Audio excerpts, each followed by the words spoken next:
வணக்கம். இன்றைய முக்கிய செய்திகள். புதுச்சேரியில் புத்தாண்டு பாதுகாப்பு பணிகள் குறித்து காவல்துறையின் ஆலோசனைக் கூட்டம் ஐஜி அஜித்குமார் சிங்லா தலைமையில் சுப்ரீன் வீதியில் உள்ள அரவிந்தர் ஆசிரம கருத்தரங்கு கூடத்தில் நடைபெற்றது. கூட்டத்தில் டிஐஜி சத்யசுந்தரம், சட்டம் ஒழுங்கு முதுநிலை காவல் கண்காணிப்பாளர் கலைவாணன், போக்குவரத்து முதுநிலை காவல் கண்காணிப்பாளர் பிரவீன்குமார் திரிபாதி உள்ளிட்ட காவல்துறை அதிகாரிகள் மற்றும் 2000க்கும் மேற்பட்ட காவலர்கள் பங்கேற்றனர். கூட்டத்திற்கு பின் செய்தியாளர்களை சந்தித்த டிஐஜி சத்யசுந்தரம், புதுச்சேரியில் புத்தாண்டு பாதுகாப்பு பணியில் 2000 காவலர்கள் ஈடுபடுத்தப்பட உள்ளதாகவும், கடற்கரை சாலை உள்ளிட்ட நகர பகுதியில் அதிகப்படியான காவல்துறையினர் பணியில் இருப்பார்கள் எனவும் தெரிவித்தார். காவல்துறை கண்காணிப்புக்காக கடற்கரை சாலை 10 பகுதிகளாக பிரிக்கப்பட்டு கண்காணிக்கப்படும் என்றும், நாளை மற்றும் நாளை மறுநாள் கடலில் இறங்க யாருக்கும் அனுமதி இல்லை எனவும் தெரிவித்தார். நாளை பிற்பகல் முதல் கடற்கரை சாலை அமைந்துள்ள ஒயிட் டவுன் பகுதியில் வாகனங்களுக்கு தடை விதிக்கப்பட்டுள்ளதாகவும், ஒயிட் டவுன் பகுதியை சுற்றி 10 வாகன நிறுத்தும் இடங்கள் அமைக்கப்பட்டுள்ள நிலையில் வாகன ஓட்டிகள் தங்கள் வாகனங்களை அங்கு நிறுத்திவிட்டு அரசு மூலம் இயக்கப்படும் இலவச பேருந்து மூலம் கடற்கரை சாலை உள்ளிட்ட ஒயிட் டவுன் பகுதிகளுக்கு வர ஏற்பாடு செய்யப்பட்டுள்ளதாகவும், இதற்காக பிரத்யேகமாக 30 பேருந்துகள் ஏற்பாடு செய்யப்பட்டுள்ளதாகவும் தெரிவித்தார்.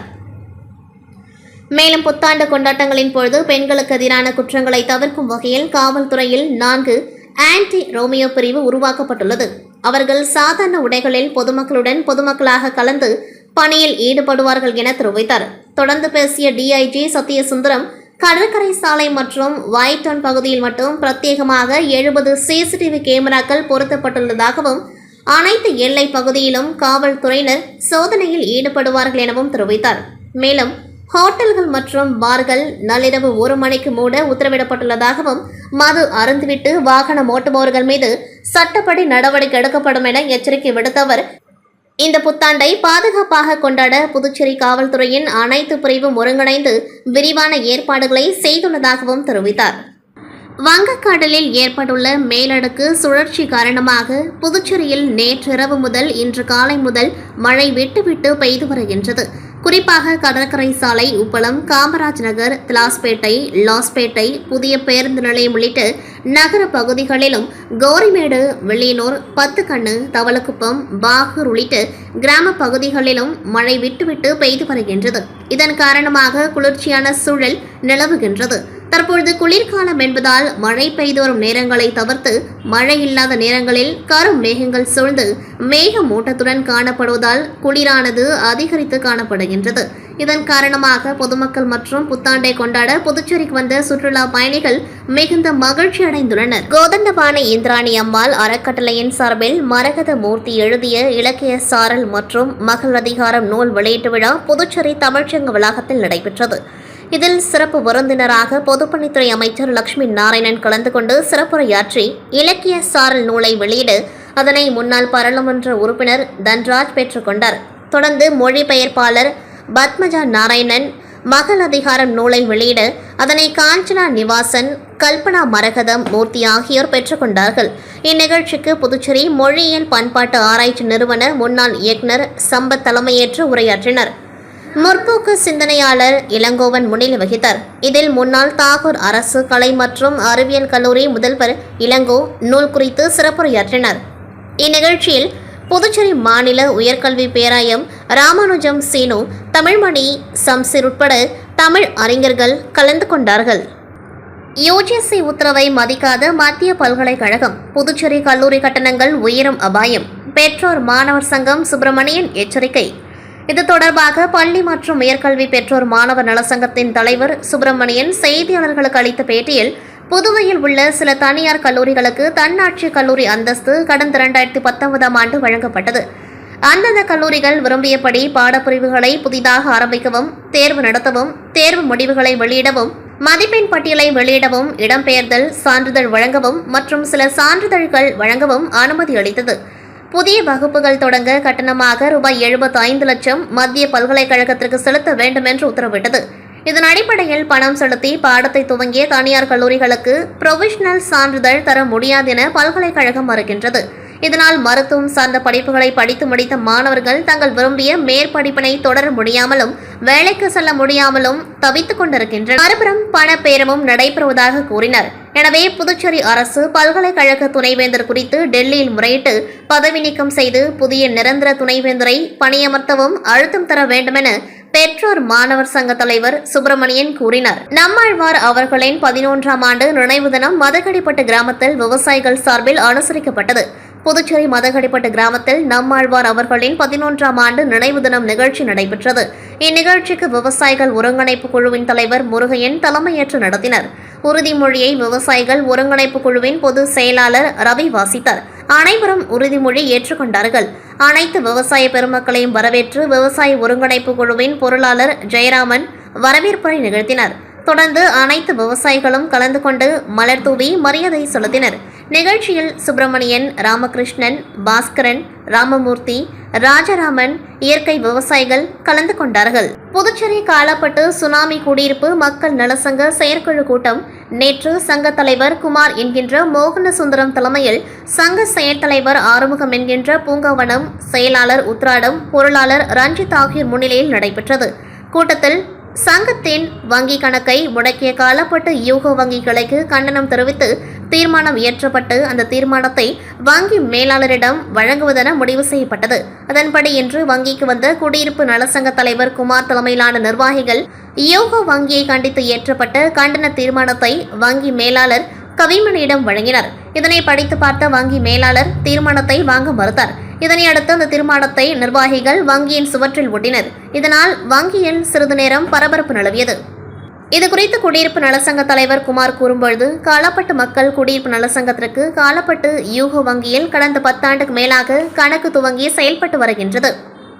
கடந்த 24ஆம் தேதி சுனாமி நினைவஞ்சலி செலவிற்காக காசோலை வழியாக பணம் எடுக்க சென்ற தலைவரிடம் பணத்தை கொடுத்து பின்பு கொடுத்த பணத்தை திரும்ப பெற்று சங்கத்தின் சான்றிதழ் மற்றும் பான் கார்டு கேட்டு பணத்தை வழங்கவில்லை. வங்கி கணக்கை 2012இல் துவங்கும்பொழுது சங்க சான்றிதழ், பான் கார்டு, பைலா காப்பி மற்றும் தீர்மான நகல் அனைத்தும் கொடுத்து காசோலை வழியாக 10 ஆண்டுக்கு மேலாக நடைமுறைப்படுத்தி வந்த சங்க சேமிப்பு கணக்கை திடீரென கடந்த ஆண்டு முடக்கி ஆவணங்கள் கேட்டு புதுப்பிக்கப்பட்டது. தற்பொழுது மீண்டும் வங்கி நிர்வாகம் 2வது முறையாக சங்க கணக்கை முடக்கியுள்ளது. இதற்கு வங்கி நிர்வாகத்திற்கு காலப்பட்டு சுனாமி குடியிருப்பு மக்கள் நலசங்கம் வன்மையாக கண்டிப்பதாக தெரிவித்தார். புதுச்சேரி அடுத்த விழுப்புரம் மாவட்டம் வானூர் பஞ்சுவடையில் அமைந்துள்ளது 36 அடி உயர பஞ்சமுக ஆஞ்சநேயர் கோவில் உள்ளது. இங்கு அனுமன் ஜெயந்தி விழாவை முன்னிட்டு காலை முதல் மூலவருக்கு சிறப்பு பூஜைகள் லட்சாட்டை நடைபெற்றது. அதனைத் தொடர்ந்து மங்கள வாத்தியத்துடன் 36 அடி உயர ஆஞ்சநேயர் சிலைக்கு 2000 லிட்டர் பாலாபிஷேகம் நடைபெற்றது. தொடர்ந்து வெளி மாநிலங்களில் இருந்து வரவழைக்கப்பட்ட பன்னீர், சந்தனம் உட்பட வாசனை திரவியங்கள் மற்றும் 1500 கிலோ வாசனை புஷ்பங்களை கொண்டு திருமஞ்சனம் நடைபெற்றது.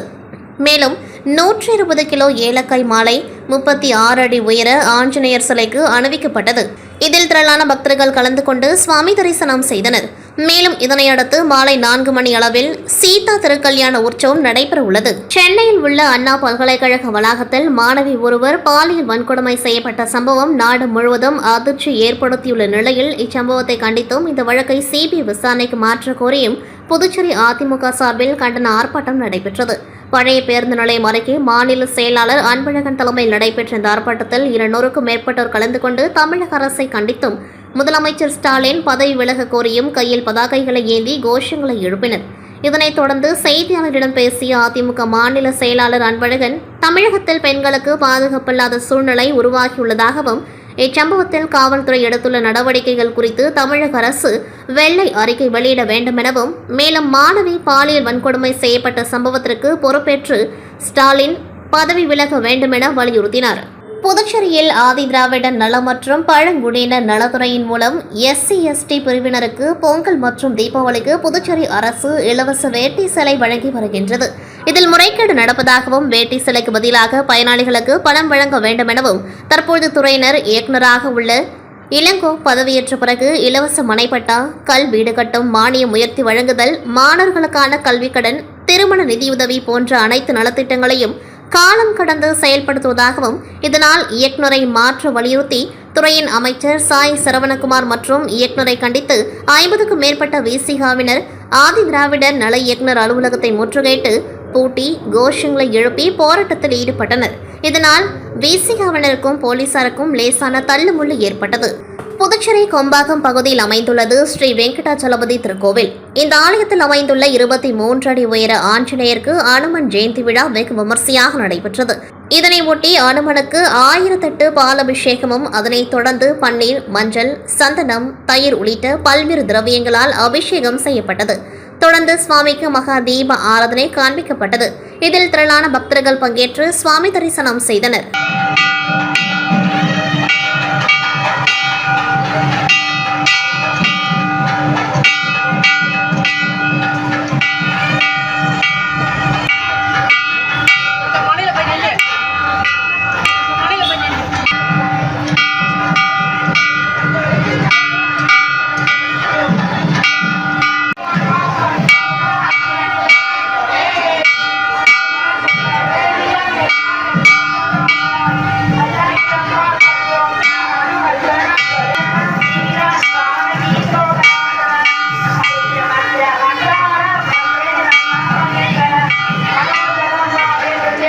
அம்பேத்கர் குறித்து சர்ச்சை கருத்துக்களை தெரிவித்த மத்திய உள்துறை அமைச்சர் அமித்ஷாவை கண்டித்தும் உடனடியாக அமித்ஷா பதவி விலக வேண்டும். மத்தியில் ஆளும் பாஜக அரசை கண்டித்து புதுச்சேரி பகுஜன் சமாஜ் கட்சி சார்பில் கண்டன ஆர்ப்பாட்டம் மாநில தலைவர் மூர்த்தி தலைமையில் சுதேசி மில் அருகே நடைபெற்றது. இதில் சுமார் 50க்கும் மேற்பட்ட பகுஜன் சமாஜ் கட்சி நிர்வாகிகள் கலந்து கொண்டு புரட்சியாளர் அம்பேத்கரை இழிவாக பேசிய அமித்ஷா உடனடியாக பதவி விலக வேண்டும், அவர் பொதுவெளியில் பகிரங்கமாக மன்னிப்பு கேட்க வேண்டும் உட்பட பல்வேறு கோரிக்கைகளை வலியுறுத்தி கண்டன கோஷங்களை எழுப்பினார்கள். இதில் மாநில துணைத் தலைவர் பாத்திமா ராஜ் முன்னிலை வகித்தார். பொது செயலாளர்கள் அலங்கார வேலு, புருஷோத்தமன், வீரம்மாள், தேவநாயகம், யாகவேல், முருகன், பாலமுருகன் மற்றும் பொருளாளர் ராமமூர்த்தி, செயலாளர் முத்துக்குமார், பழனி, பாண்டியன் உட்பட 50க்கும் மேற்பட்ட நிர்வாகிகள் கலந்து கொண்டார்கள். இத்துடன் செய்திகள் நிறைவடைகின்றது. நன்றி, வணக்கம்.